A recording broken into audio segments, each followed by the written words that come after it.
Todos temos um poder de inteligência, Sim. mas o quanto a gente consegue resolver as coisas vai depender do nosso nível de consciência. Nós somos a última geração analógica no mercado de trabalho e, sobretudo, eu vejo nas lideranças uma resistência muito forte ao que é novo. Há 10 anos atrás, você passava ileso e não passa mais. Imagine crescer em um laboratório onde cada milímetro contava. Foi assim que Cleandro Nilson, hoje CEO da Gabster, aprendeu que resultado não está na quantidade de horas, mas na precisão do método. Se saiu de uma fase de produtos e busca pelo funcional, passou para uma economia maior de experiência. Essa nova camada de geração de valor não está mais baseada em produtos. Dos 13 anos ao lado do pai, até a criação de uma plataforma capaz de transformar uma semana de orçamento em apenas 2 minutos, Cleandro encarna a síntese entre disciplina artesanal e tecnologia exponencial. Todos os aprendizados precisam ser renovados. Se o conhecimento está na todo. inteligência artificial, qual a nova base de conhecimento, nova camada que eu vou ter que aperfeiçoar? Neste episódio, ele revela por que estamos à beira da maior transferência de riqueza da história. Quem resistir vira funcionário do concorrente. Este episódio vai ajudar você a descobrir como forjar empresas, liderar e ter experiências na era da sincronicidade digital. Eu falo que a gente vai viver a maior era de transferência de recursos da história do ser humano. E vai ser muito rápido. Algumas conversas que a gente teve ao longo do período em que a gente se conhece, você sempre menciona muito teu pai. E seu pai era um cara que trabalhava 10, 12 horas por dia. Né? E você tem essa memória muito viva. Eu me identifico com você nessa questão, porque meu pai tinha a mesma batida de trabalhar muito exaustivamente e tal. Como é que isso moldou a sua obsessão por resultado e por inovação na Gabster? Legal. Interessante se perguntar isso, Rodrigo, que ontem foi assim que eu comecei a palestra lá na imersão no Clube Casa, recordando todo o tempo que eu trabalhei com ele, até meus 18 anos. Isso me deu um repertório muito grande de força de trabalho, da busca da precisão. Não importa a quantidade de horas que se trabalhava, mas importava era o resultado sempre final, sempre muito minucioso. E me deu um repertório de mais tranquilidade, de ir aos detalhes, né, pelo próprio tipo de profissão que se tinha de laboratório, e que isso na minha carreira me deu muita persistência, muito poder de persistência, de buscar os detalhes e sempre querer melhorar o máximo possível, independente até da remuneração, que é algo que eu também venho buscando resolver com os profissionais com quem a gente trabalha, né? Então você tem que ter um equilíbrio entre o que você trabalha, aplicar cada vez mais inteligência para ter uma remuneração condizente com a preciosidade do trabalho que você entrega. Então, isso tem mudado muito a forma de pensar. Temos que trabalhar de maneira inteligente e a partir daí somos muito bem, devemos ser muito bem remunerados pelo merecimento da entrega de algo muito precioso. Eu fui criado de uma maneira em que o dinheiro vinha através do trabalho muito duro, né? Ou o excesso de trabalho. E acho que você idem. Quando que mudou para você essa percepção e que você falou assim, calma aí, não é a quantidade de horas efetivamente que eu trabalho, mas é o método que eu uso para fazer o trabalho, né? Você consegue se lembrar de quando essa chave virou para você? Eu vejo que essa chave ela é importante para muitos profissionais que hoje se esgotam e não conseguem chegar no patamar que querem. Eu acho que talvez foi vários pontos que me foram sendo assim, super importantes. Quando, lá na década de 90, entrei na universidade, fazendo administração de empresa com ênfase em análise de sistemas, me lembro da primeira aula, primeiro professor de tecnologia que me falou que a tecnologia, no final, não serve muito para nada, se não bem utilizada para os negócios. O importante é desenvolver uma solução que vá dar resultado. E naquela época já, não com essas palavras, como se fala hoje de inovação, mas se trabalhava muito em desenvolver soluções que vão, no final, mudar um processo de trabalho. Sim. Isso veio, na época, ainda quando trabalhava com meu pai, fui analisando como um laboratório poderia ser melhor em termos de gestão, né, de melhoria e que hoje se fala de escala, de um crescimento mais sustentável. E com o tempo eu fui entendendo que a execução dentro de execução braçal, né, dentro de um padrão, ela poderia ser automatizada. E isso moldou muito meus pensamentos. De entender um padrão e, a partir de um padrão estabelecido que entrega resultado, criar uma automação, e aí que vem a tecnologia. Mas antes é o método de trabalho que vai influenciar a solução que a gente proporciona. E aí a gente está falando puramente de você trazer muitos eventos, todos indo para o mesmo, ou convergindo para o mesmo lugar, né? Sim. E aí não consigo fugir dessa palavra da sincronicidade. Sim. Né? E isso é uma palavra que a gente fala bastante.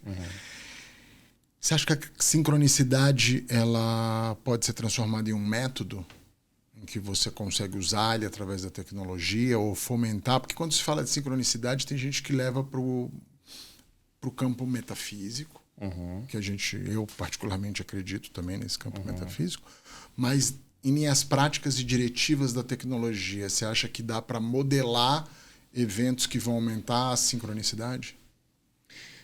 Eu vejo, quando falo em sincronicidade, busco fazer uma leitura das coincidências que não existem, né? E entender que simplesmente a sincronicidade existe. Vai da nossa percepção, do nosso nível de consciência, de entender ela se manifestando ou não.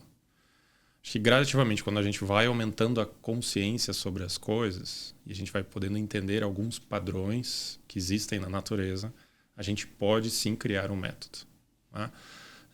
Isso vem acontecendo na empresa, na plataforma Gabster. Né? A gente vai entendendo os eventos que acontecem dentro de uma obra, dentro de um processo, desde a criação, e aí vem até o dentro do nome da Gabster, né?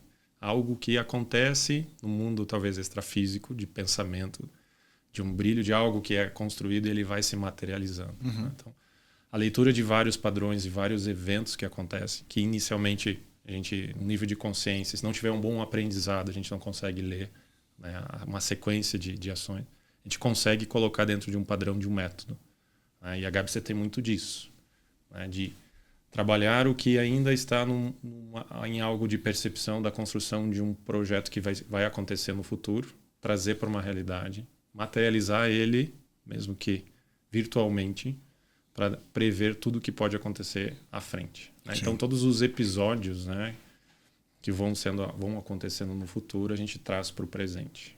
Você falou sobre você ter a percepção, né? Esse fino ajuste, em que você entende ali e consegue fazer a leitura da sincronicidade. Isso, para mim, está ligado muito ao autoconhecimento. E eu tenho falado isso inúmeras vezes, né? Que a liderança precisa passar por um processo de desenvolvimento pessoal muito forte. Os líderes precisam desse desenvolvimento pessoal, porque as dores humanas estão se expandindo. Então, nós, como líderes, precisamos... a gente precisa estar atento, e eu falo que você não arruma a casa dos outros se você não arrumou a sua. Né? Quando que começou essa jornada de mergulho interior e houve algum evento que te levou a isso? Houve um momento na minha trajetória de vida que eu fui posto de frente com uma arte marcial, Kung Fu. Ah, legal, você praticante Kung Fu. Não cheguei a ser praticante, até pela minha postura corporal, eu não passei dos exercícios. É mesmo? Mas durante muito tempo eu tive contato com certas áreas de conhecimento que trazem um pensamento diferente do oriental do que do ocidental. E a partir daí eu fui entendendo que tudo que acontece fora, né, é uma consequência do que acontece dentro da gente. Sim. Né? E esse é um pensamento que se tem ainda muito controvérsia entre ocidental e oriental. Bastante. O oriental vê tudo junto, né? E a gente tende a separar as coisas. Sim. E a partir daí teve alguns lampejos assim de consciência em começar a entender como as coisas estão interligadas, né? E mudar a minha forma de entender e de buscar uma autoobservação. Trazendo para o dia a dia hoje, novamente de empresa, sempre me leva a entender como o nível de consciência das pessoas sobre aquilo que elas conseguem entregar, ou fazer no dia a dia, está diretamente relacionado ao resultado que elas estão tendo. Sim. E que se chama hoje de inteligência está diretamente ligado ao nível de consciência das pessoas, porque todos nós somos inteligentes da mesma maneira, mas com um nível diferente. Todos temos um poder de inteligência, Sim. mas o quanto a gente consegue resolver as coisas vai depender do nosso nível de consciência. Uma das multinacionais que eu trabalhei, isso eu estou falando de uma história de talvez 15 anos atrás, eles fizeram uma mudança cultural mundial na época. E aí um dos grandes pilares era o accountability, que é você se tornar responsável por. Você acha que falta isso na cultura das empresas no Brasil? Esse accountability, essa coisa do líder e do próprio profissional que está ali, de chamar a responsabilidade?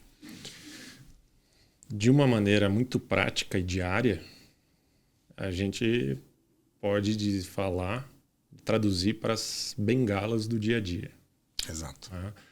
A gente mesmo, né? Se a gente não se observa frente a um desafio novo que acontece, de não entendimento e tal, a gente já encontra uma desculpa ou algo que remete a um processo, a uma pessoa, a uma falta de conhecimento, né? A responsabilidade de um resultado não conquistado. Então, a gente tem como princípio, eu tenho como princípio nos últimos tempos sempre entender que as causas que levam às ditas bengalas do dia a dia, de levar as pessoas a não se comprometer com uma responsabilidade pelo resultado. Sim. Né? Quando algo não é entendido.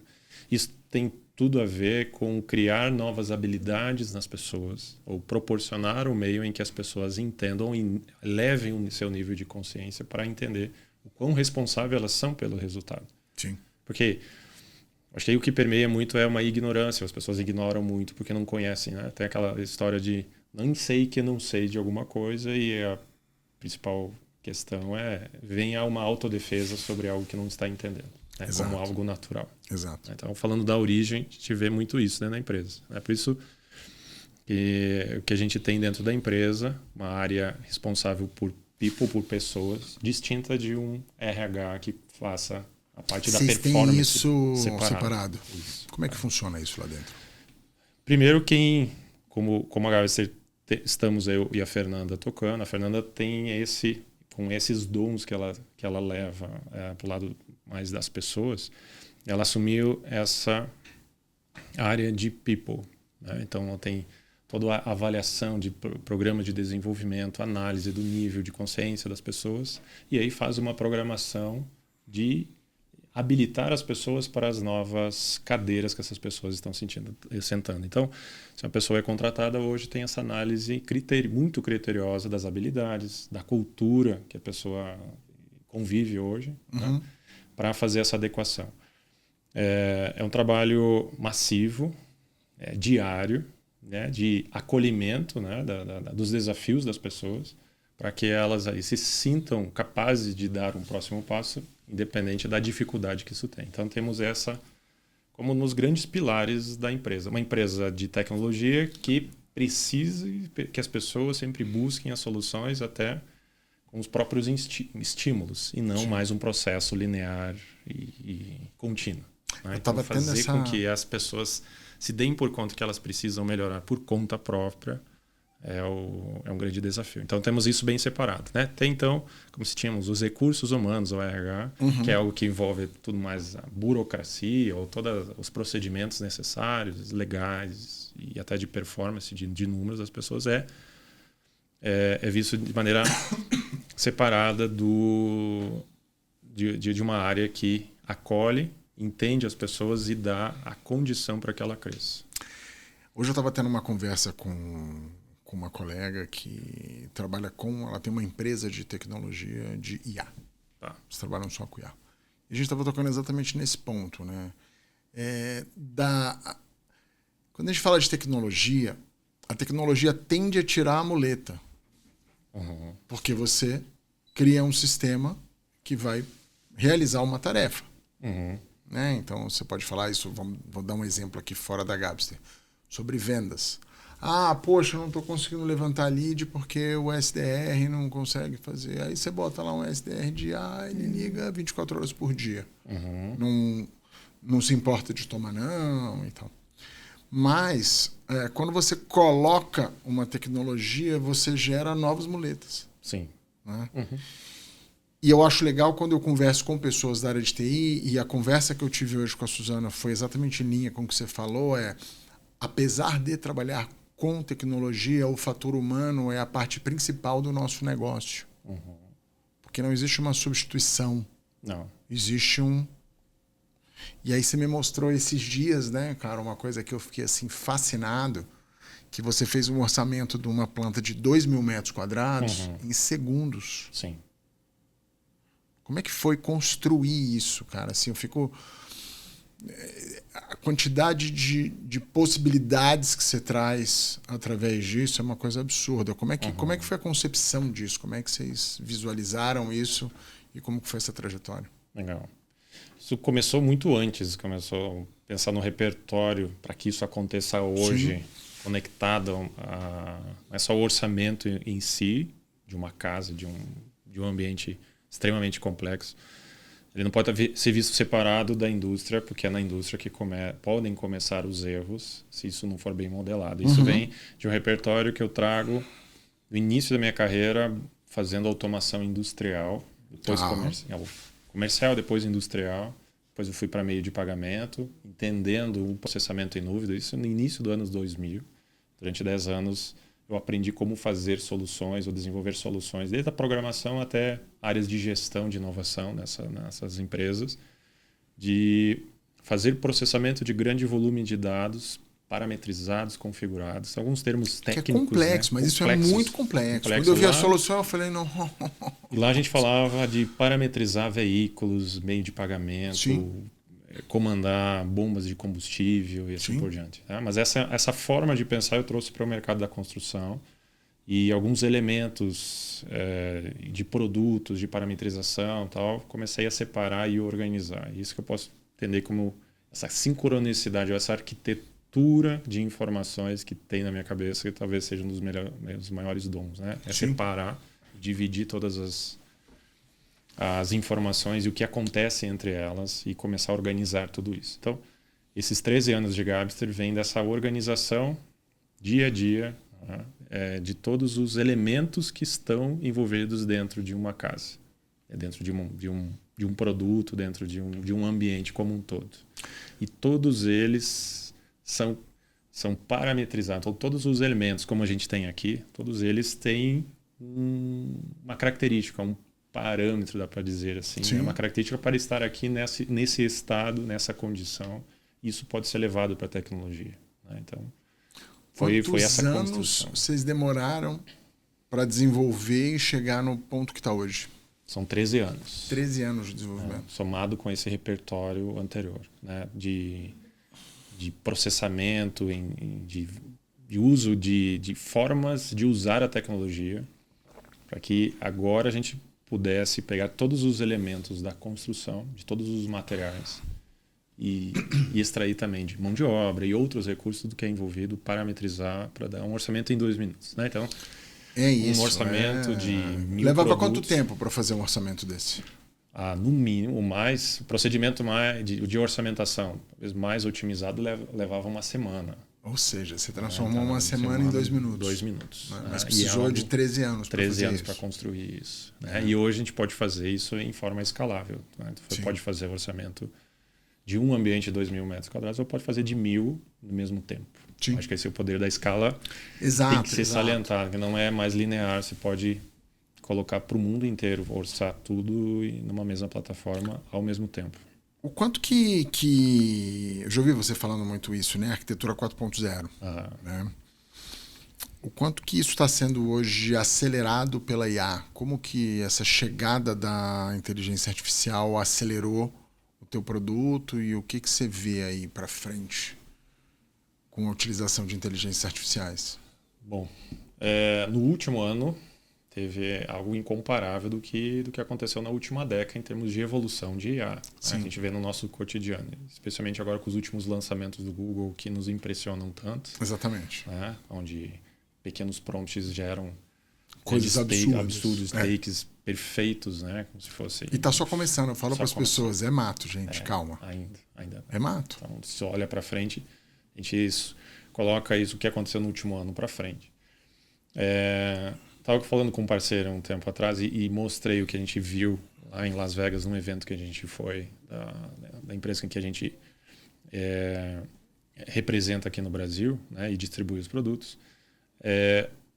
Lá em novembro, eu vi a Garbster sendo questionada de se manter a relevância. Acho que a palavra principal é ver como que a gente, com essa nova tecnologia, nos mantemos relevantes. Porque essa tecnologia vem para fazer o grande que a gente desafio. faz no dia a dia. Por isso que eu fiz a pergunta. Esse é o grande desafio. Bom, então, se essa é a nova onda, não dá para ir contra ela. Não. Senão ela passa por cima. Como que a gente se adequa e navega, né, e surfa essa onda. Então, é inquestionável que agora para frente, os projetos 3D ou a forma como a gente projeta os ambientes, eles viraram prompt também. Da mesma maneira como eu construo filmes e construo partituras com inteligência artificial, eu vou construir projetos 3D. Então, com alguns prompts, eu consigo fazer facilmente um projeto 3D, modificar. Com uma borracha, eu posso eliminar um projeto. Bro.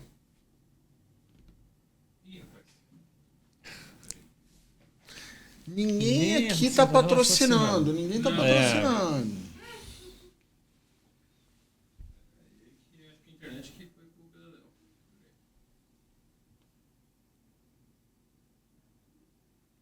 Acontece isso em São Paulo também. Aqui acontece. Aqui tá calando a internet, aqui tá calando comediante, tá calando político. Tem muita coisa sendo calada. Eu não sei se a gente tá falando alguma coisa aqui que não deveria. Eu tô com a figurinha do Alexandre de Moraes. Aí eu mando pra galera e falo, não, isso precisa ser apagado. Tá. Eu mando no WhatsApp pras pessoas. Eu não mandei pra você ainda, né, Dani? Você ainda não mereceu.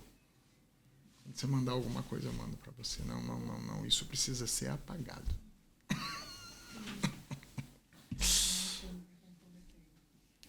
De maneira tranquilo.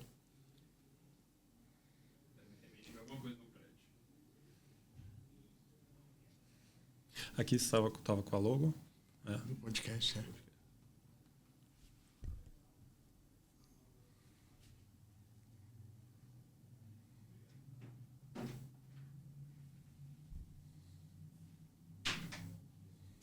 Fazer uma foto dos bastidores, né?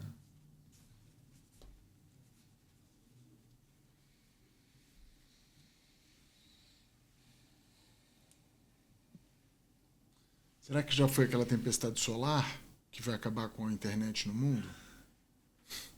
Cara, eu adoro teoria da conspiração. Vocês não têm ideia. Eu não levo a sério, né? Mas eu dou muita risada. Acontece, né? Começa a aparecer pra você, não para mais. Não para, porque eu gosto. Eu adoro. Não. Aí ele vai mostrando assim, gente, eu tenho tudo falando, para de ficar vendo isso, você vai surtar. Nada, eu fico dando risada. Eu gosto disso e gosto do... Como é que é o nome dele? Que faz o teste de fidelidade. É bom demais. Ela chega às vezes e fala assim, cara, você há 2 minutos atrás você estava lendo um livro de 1150 sobre contos arturianos. Agora você está vendo João Kleber. Mas é que é densidade e abstração. Ali eu fico abstraindo. Assim, repertório. Não. Repertório. No fundo é isso. Ela fala, cara, você jura que você tá vendo isso? Esses dias eu fiquei vendo o Fofocalizando lá. Fiquei 1 hora assistindo, eu e minha filha. Dando risada pra caramba. Léo Lins. Léo Lins não, é o Léo... Léo Dias. Vocês viram o vestido da esposa do Justus? Que foi incrível. Agora, o que você acha que ele chamou as ex-mulheres para o casamento? Dani, conta pra gente, o que você acha de... Impressionante!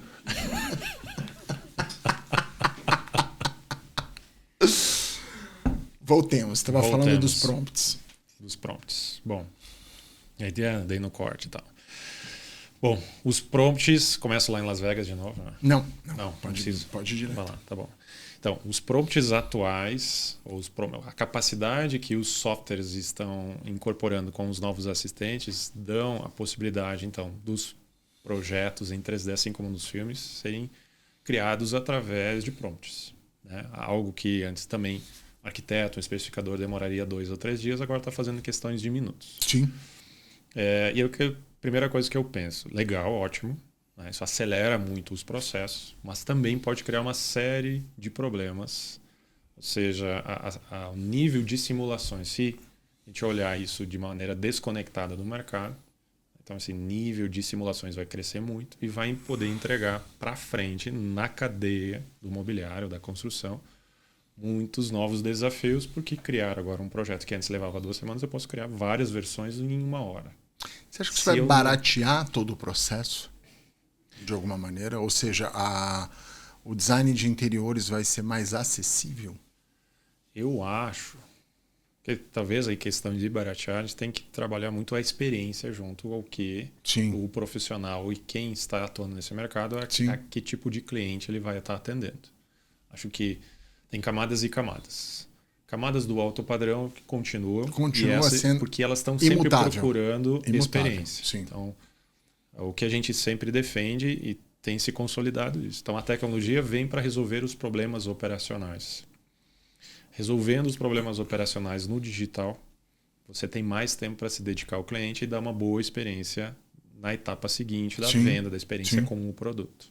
Outro ponto importante é que se saiu de uma fase de produtos e busca pelo funcional, que é isso que é um ponto interessante na mudança de percepção das pessoas, e se passou por uma economia maior de experiência. Sim. E é uma camada super interessante para que os profissionais e arquitetos aprendam logo a trabalhar com essa nova camada de geração de valor que não está mais baseada em produto. Hoje nós somos muito apegados ao produto, essa mesa, esse produto. Que é exatamente o que a gente estava falando. A tecnologia vem, elimina um desafio, mas ela te traz outro. Te dá os outros. Então, o que você vai fazer com esse tempo adicional? É como você pode explorar então uma nova camada que está mais invisível dentro do processo, não é tão óbvia quanto o produto, uma vez que não é só você, mas outros 200 mil profissionais vão estar com a mesma tecnologia acessível ao mesmo tempo. Exatamente. Por isso que eu falei da questão do baratear, né? Porque esses dias eu estava vendo alguns aplicativos, óbvio que é uma banalização do que a gente está falando.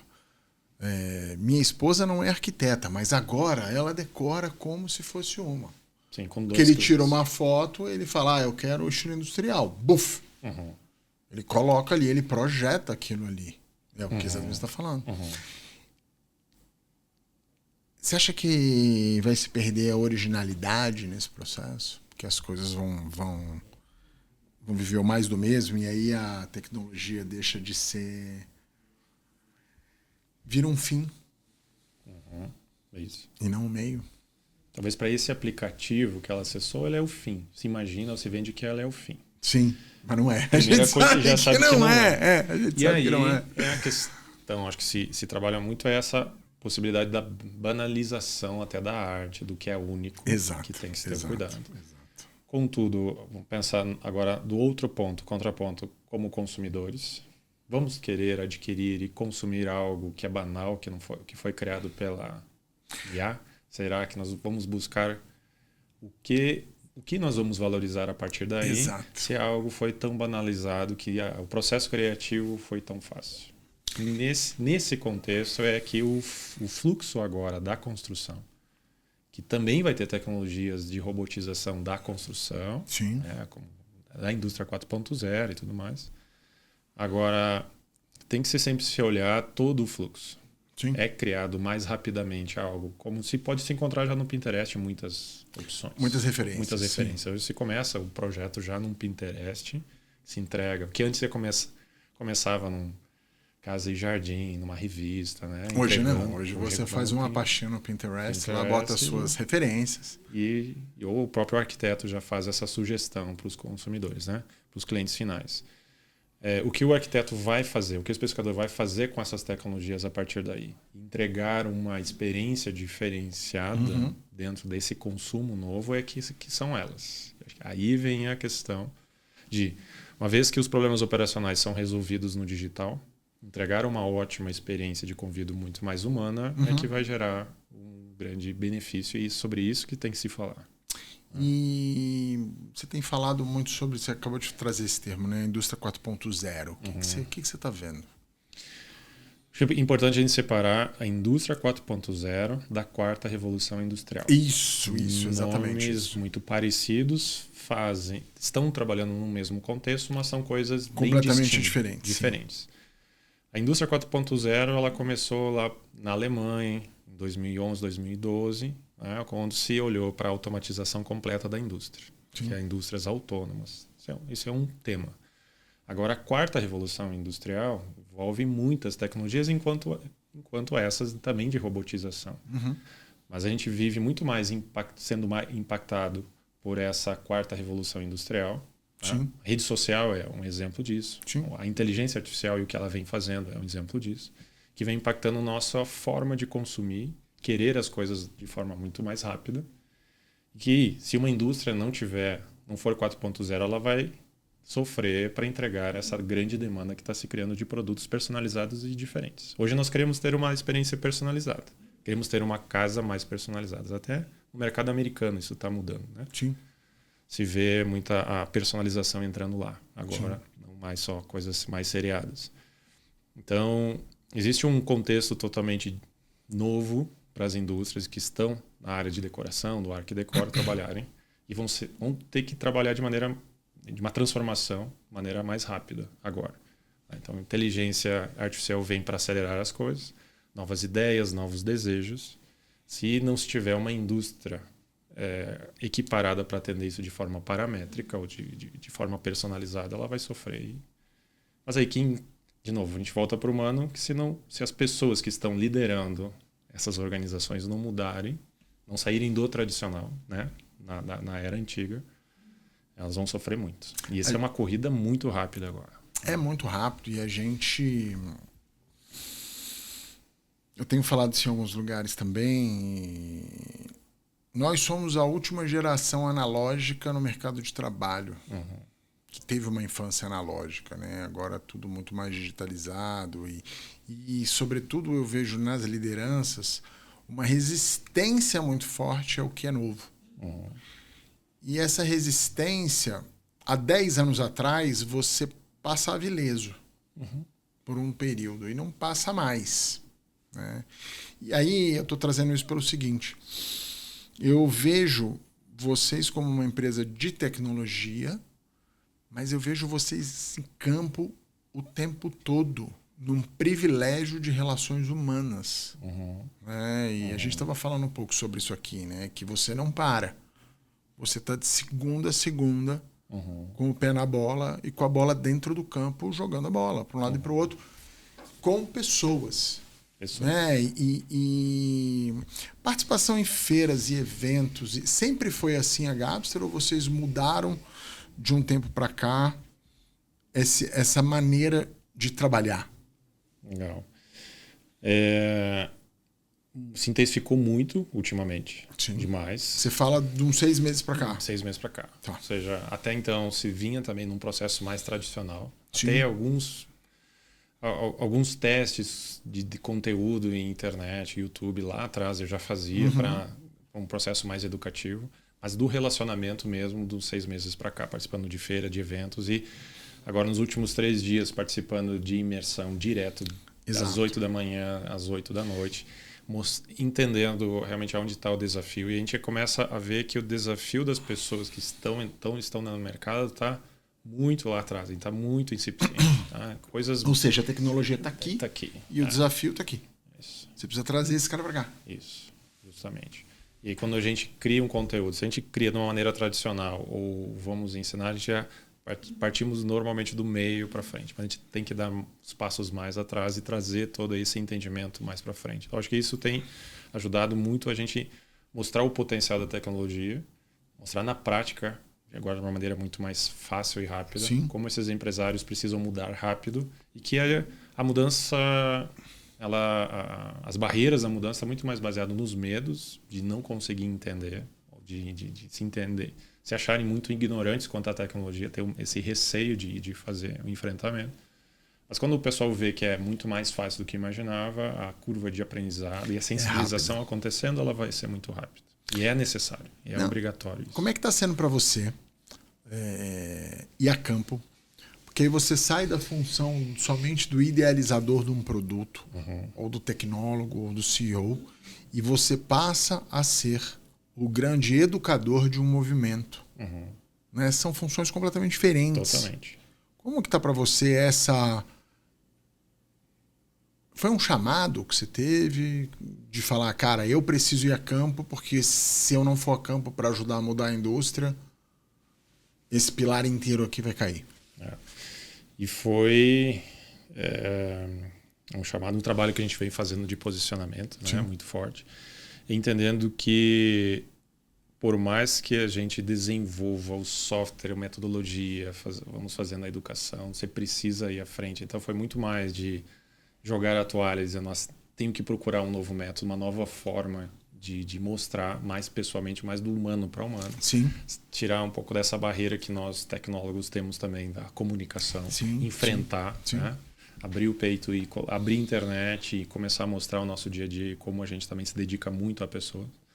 E olhando claramente as causas dos problemas que nós temos nas empresas, a gente vai vendo o quanto a gente precisa habilitar as pessoas ou criar as novas skills e sermos até os exemplos dessas transformações para todo mundo, né? Para que eles se inspirem na gente como CEOs, né?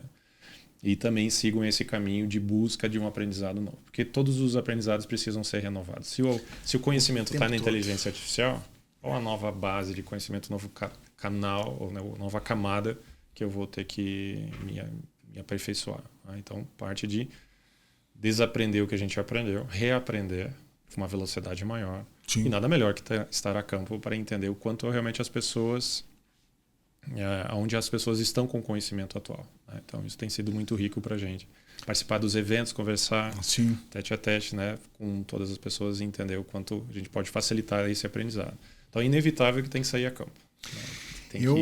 Tem que conseguir transmitir isso pessoalmente. Eu trabalhei praticamente a minha vida inteira na área comercial, mesmo como gestor de unidades comerciais e sempre com muito foco em resultado. E eu falo que a gente estava sempre com o ouvido no trilho, né? Sabendo o que está acontecendo. Só que quando você trabalha numa empresa muito grande, você não tem o poder da liderança, você vê soluções e você nem sempre consegue implementar. No teu caso, que você é o líder da empresa, né? Você é um líder de um segmento, diria até que de uma revolução mesmo, né? De uma revolução tecnológica para um segmento. Quando você está ali com o ouvido no trilho, você entende novas camadas de problemática e você entende as camadas que estão acontecendo. Sabe aquela história? Putz, toda vez que eu te gero uma solução, eu te gero imediatamente um problema novo. Sim. É um ciclo sem fim. Vocês já tiveram alguma ideia de novos produtos ou de novas áreas de atuação em cima ou de parcerias, em cima desse processo seu de campo? Ampliou ali o portfólio da empresa? Digo, praticamente todo dia a gente vê uma nova forma de aglutinar as pessoas, de criar uma solução específica para determinado nicho, determinado nível de problema. Parte necessariamente sempre por uma capacitação, uma educação dessas pessoas para dar um caminho, um passo a passo. Porque de uma maneira geral todo mundo está meio perdido, não sabe para onde vai. Exato. Não faz É essa muita tradução. coisa. É muita coisa. É muita coisa acontecendo. Se a gente não dá um passo a passo, uma trilha de aprendizado, pois mostra como a vida das pessoas vai mudar, né? Como vai ser o novo dia a dia, seja na empresa ou até fora da empresa. Né? São os passos e a gente inspira. E depois vem a tecnologia para acelerar. Né? A gente tem noção clara de que essas três coisas sempre estão envolvidas. Você tem que criar uma nova forma das pessoas trabalhar, um novo passo a passo, um novo processo, que é um novo método, como as pessoas chegam no novo resultado, com essa influenciado por essa nova tecnologia. Mas tu tem que ter uma capacitação. Tem que capacitar as pessoas a entregar o que você já teve de experiência, o que você encontrou de segredo. Então, inevitavelmente, cada círculo que a gente conversa, a gente vê uma nova composição dessas três coisas. Isso é um novo produto. Então, a forma de a gente trabalhar na Gabster... Interessante que quem entra na Gabster, também é um trabalho de people, já recebe nos 2 primeiros dias os depoimentos dos líderes e das pessoas que também já recém chegaram. É um exercício de cultura. É interessante que quem chega sempre fala, bom, eu já estou há mais de 2 anos na empresa porque eu comecei há 1 mês a trabalhar aqui. Porque a percepção de tempo, de evolução, é muito grande. É muito grande. É então, muito o que grande. acontece em um mês de transformação dentro da própria empresa é muito grande. As pessoas... Eu acho que esse é um segredo também, hoje em dia, de se trabalhar com uma equipe engajada e motivada. Faz toda a diferença. Totalmente diferença. E o que a gente mais vê dos empresários também é sempre essa preocupação com o time, com pessoas, né, de não encontrar talentos. Na Gabster a gente vem evoluindo gradativamente esse nosso processo de contratação, seleção, né, de envolvimento, de onboard. A gente hoje demora muito mais para contratar, né, e se a pessoa não está adequada à cultura, ela sai da empresa muito mais rápido do que antes. E a gente cria uma cultura de crescimento e de evolução em que todo mundo está buscando ajudar porque sabe que precisa evoluir. E que a empresa dá essa condição. Acho que esse é um novo segredo para as empresas manterem um time engajado. É um grande desafio. Entregar desafios diários, mas dar as condições, e por isso é importante ter um time de pessoas cuidando de pessoas, específico, entendendo o perfil de cada um e fazer ali também uma engenharia de times e de equipe. Né? Eu tenho... Nesse processo também, que eu falo que é um processo evangelizador, quando eu ouço hoje falando sobre tecnologia e inteligência artificial, prioritariamente, eu tenho conversado com algumas pessoas e eu falo, cara, quando você vê conteúdos de IA, eles são apocalípticos. E aí as pessoas falam pra mim, são apocalípticos. Aí eu falo, tá, mas tem tantas oportunidades, tem tantas coisas boas, né? Por que essa questão tão apocalíptica, né? E aí eu conversei com algumas pessoas que têm essa visão mais positiva do processo, mas ele só é positivo quando existe o desejo do reskilling, que é eu como líder ou eu como profissional, eu vou entrar nessa curva de aprendizado, porque se eu não entrar na curva de aprendizado é apocalíptico.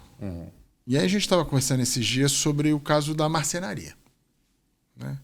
O que você acha que vai acontecer com esses setores, e aí não marcenaria especificamente, mas setores que são prioritariamente manuais, em que a tecnologia está entrando fortemente. Isso aconteceu com a publicidade.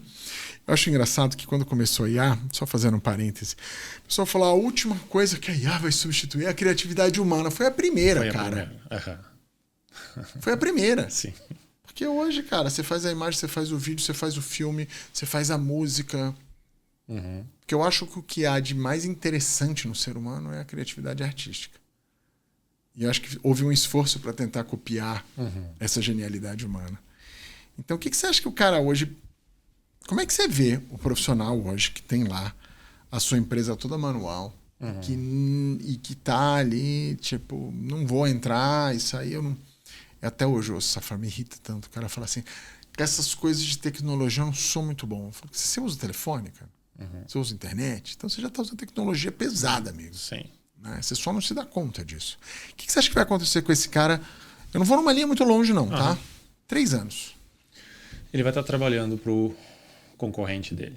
Ou seja, ele vai virar empregado do Ele vai virar empregado do concorrente dele. Se ele não usar, se ele não enfrentar a tecnologia, não aprender, e menos do que isso. Se a gente olhar a evolução da tecnologia, o que ela vem facilitando, basta o cara estudar uma semana. Né? E aí você tem a desculpa que eu não tenho tempo. Acorda 1 hora antes ou vai... Né? Se você não tem tempo, você vai ter bastante. Que aí você vai ter depois, férias, você vai trabalhar para os outros. Né? Você vai ter férias de 30 dias. Vai ter férias de 30 dias, vai trabalhar como empregado para o concorrente. Você já vê isso acontecendo? Já vejo. Você já vê isso hoje? Já vejo. E empresários que estão virando funcionários dos seus concorrentes porque não aderiram à tecnologia. E extremamente frustrados. Óbvio. Né? Óbvio. Porque aí, depois que você já entra nisso, você pode... tem inevitável. Ou você aprende uma nova maneira e vai empreender de novo, né? Ou a tua renda vai virar um salário porque você não se adequou. Né? Porque é tão... Se eu pensar no mercado da construção, entrando tantos profissionais todo ano, os próprios arquitetos, profissionais de design, aí vamos falar de 250 mil profissionais, né? Comparado com a população brasileira, e ainda de alta renda, a quantidade de concorrência que se tem entre os profissionais é altíssima, é imensa. Então a disponibilidade também de empresas para atender esses profissionais também é imensa. Sim. A gente pega esses dois 2 pilares. E a gente coloca, se empresas que não são eficientes demoram para dar um orçamento, elas não vão gerar confiança para os profissionais para entregar algo como a obra. Então, Sim. o que acontece? Se hoje uma empresa que precisa dar um orçamento para uma obra demora mais de uma semana, a primeira coisa que ela causa na cabeça de um arquiteto, um especificador, é que se o orçamento demorou uma semana, não vai me entregar. Não vai me entregar a obra. Exato. Então, eu não confio que eu possa dedicar ou ter uma empresa como parceiro.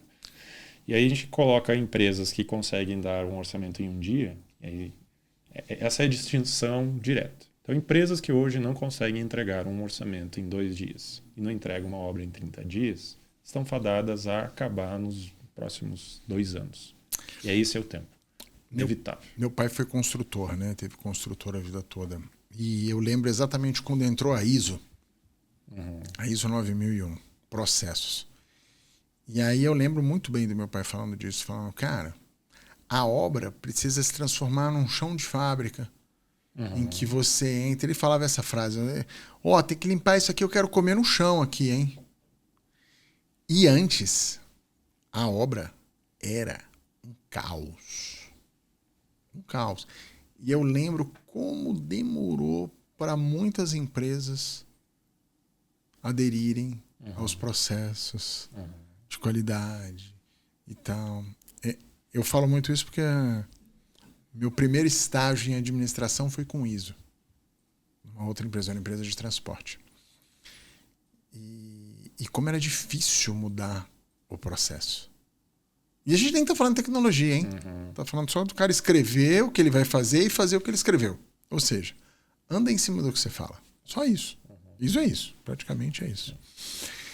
E a gente olha hoje esse desafio, essa mudança. Eu falo que a gente vai viver a maior era de transferência de recursos da história do ser humano. Porque quem tiver com tecnologia embarcada sabendo usar, o dinheiro vai fazer assim, ó, e vai ser muito rápido. Porque hoje tudo vai ser diferenciação e amanhã o que é diferenciação vai ser commodity. Então essa transferência vai acontecer aqui e depois ela se encerra. E o que vai valer lá nesse segundo momento onde tudo é commodity é quem você é. Porque se todo mundo faz tudo igual, se todos os concorrentes passam o orçamento em 2 minutos, se todo mundo entrega a obra no prazo certo, qual vai ser a minha decisão em cima da contratação? Quem você é. E aí eu falo que o cavalo e o cavaleiro é a persona, né? E o cavalo é a tecnologia. Então, quem fugir disso realmente... eu acho que vai ser apocalíptico, mais por conta da dificuldade que as pessoas têm do novo aprendizado e o medo do novo aprendizado. Mas, conforme eu falei aqui, vai ter oportunidade pra caramba.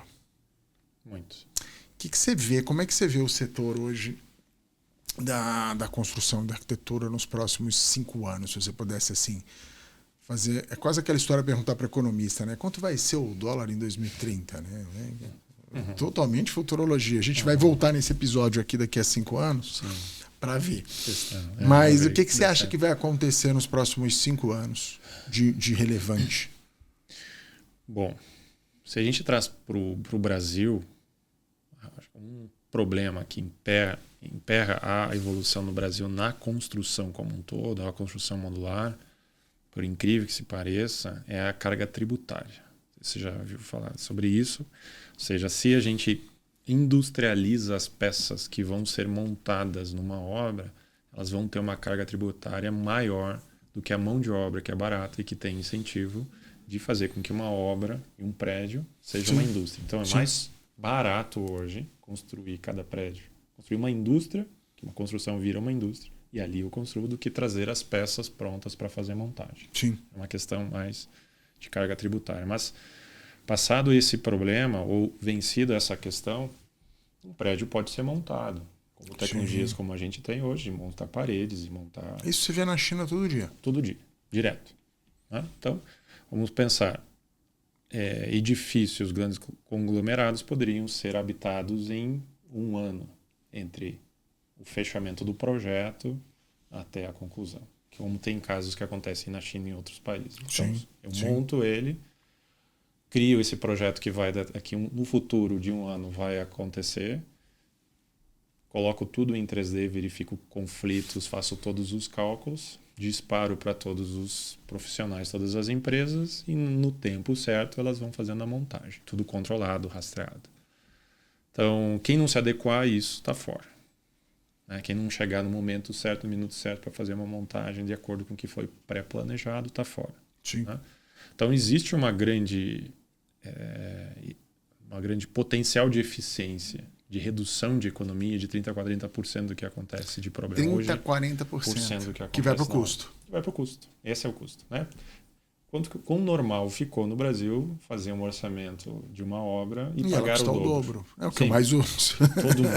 É o que eu mais uso. A gente brinca que as pessoas não acabam a obra, elas desistem dela na metade do caminho, quando cabe o orçamento, quando encher o saco, tu não consegue mais. Exatamente. É o dobro do prazo e o dobro do custo. A gente passou em várias reformas nossas, né? Em casa aconteceu isso. Né? Chegou um momento em que a gente assume a obra para poder morar, residir. Sim. Né? Vendo a tecnologia de como poderia ser resolvido. Mas sim. Ano passado, se fosse justamente hoje fazer uma obra, fazer uma reforma, fazer uma construção, já seria muito diferente. Sim. Né? De acordo com o que a gente amadureceu também em termos de tecnologia. Sim.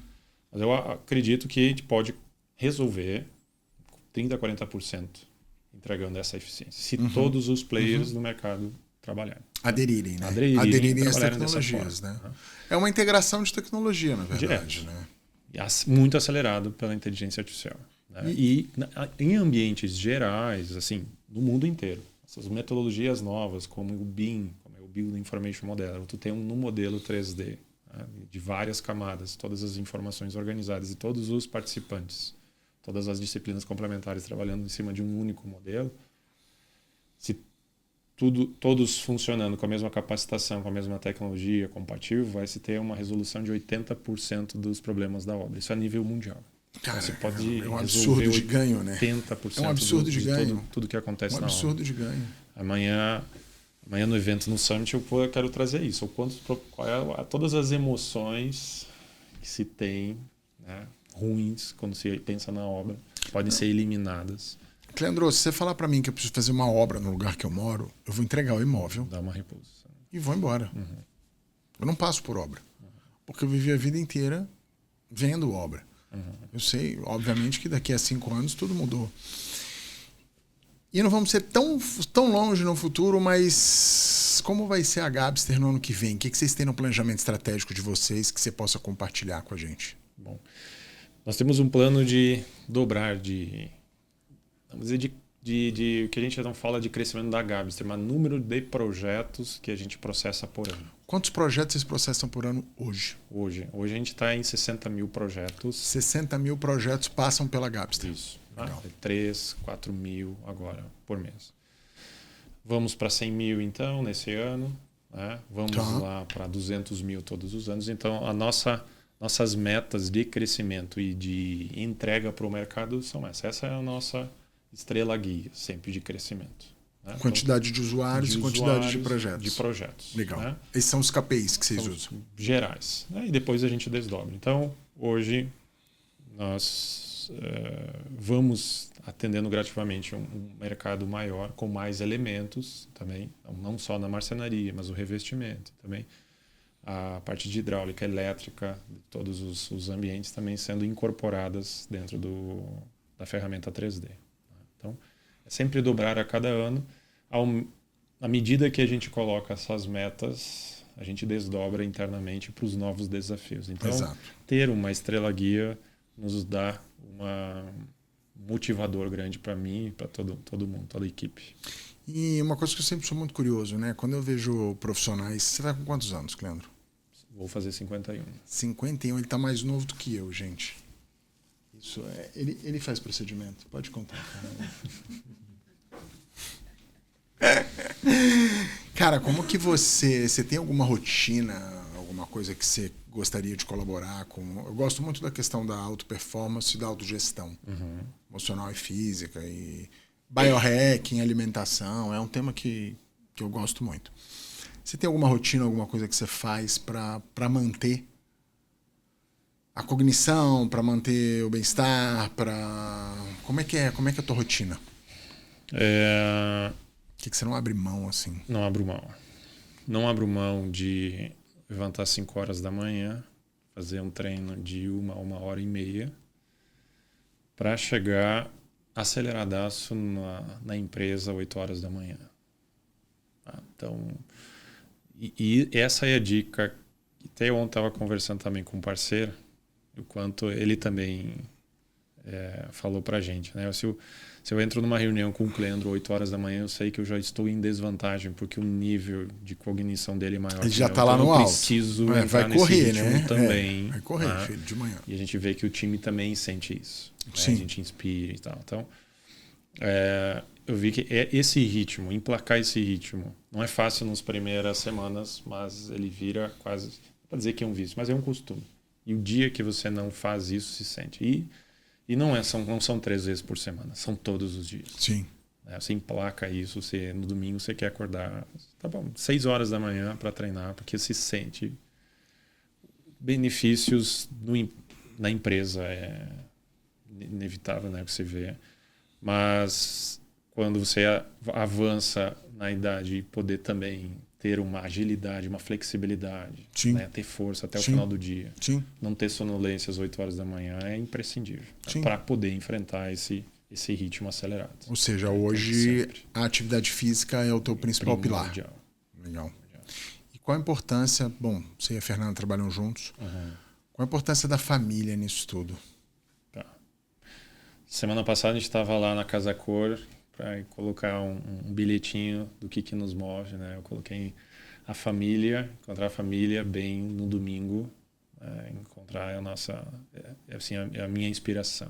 Né? Então, Fernanda, Amanda, nas nossas reuniões no domingo é primordial. Não é fácil, né? Conquistar isso. Sim. Né? Temos também os perrengues diários, né? São conflitos. A minha personalidade e a Fernanda são distintas, mas complementares. Sim. Ter isso também como um grande valor e um grande pilar, a mim é fundamental para a gente ter força no dia a dia. Entender a família, entender o quanto também eu tenho o meu papel bem fundamentado como líder também, como uma das lideranças da família. Uma das lideranças da família.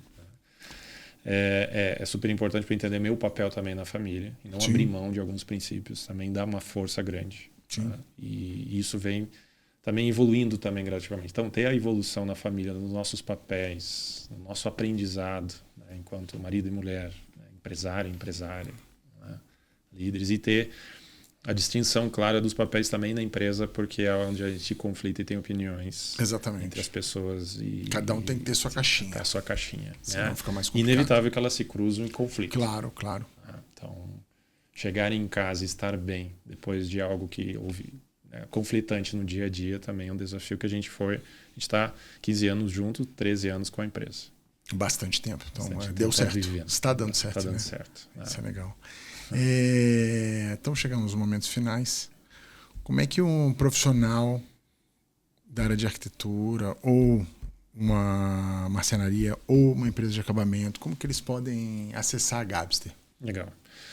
Bom, vão encontrar a Gabster, especialmente os melhores canais é olhar no Instagram, na plataforma Gabster. Também temos uma outra conta que é da Marcenaria Gabster também, né, que trabalham com formas diferentes de comunicação. E também no meu Instagram, que é cliente.nilson, vai entender o que a gente faz com os conteúdos que a gente trabalha lá, especialmente a nível de aprendizado. Tá? Esses são os 3 canais que a gente indica. Temos canais também no YouTube de Gabster, né? Gabster Vídeos. E o que eu acho que é mais importante, como mensagem final, é entregar para os empresários que é necessário uma mudança de mentalidade, porque o mercado mudou. Então, continuar num processo antigo e tradicional fatalmente vai levar essas empresas a um precipício, que vai demorar mais tempo. Né? Depois vai se perder muito espaço para a concorrência se você não mudar rapidamente a forma de pensar, a forma de trabalhar. Adotando tecnologias que não estão tão distantes. Sim. Queria te agradecer o tempo que você esteve aqui com a gente, a troca de conhecimento e te parabenizar por ser um cara que está liderando um movimento. Né? Eu falo que hoje os líderes precisam liderar. E aí a gente trouxe aqui liderança empresarial, liderança familiar, liderança de grandes movimentos, liderança industrial. E eu vejo poucas pessoas hoje que têm esse desejo de trabalhar para a indústria como um todo, sabe? Eu vejo as pessoas trabalhando muito para si. É só a minha empresa, é meu nicho aqui.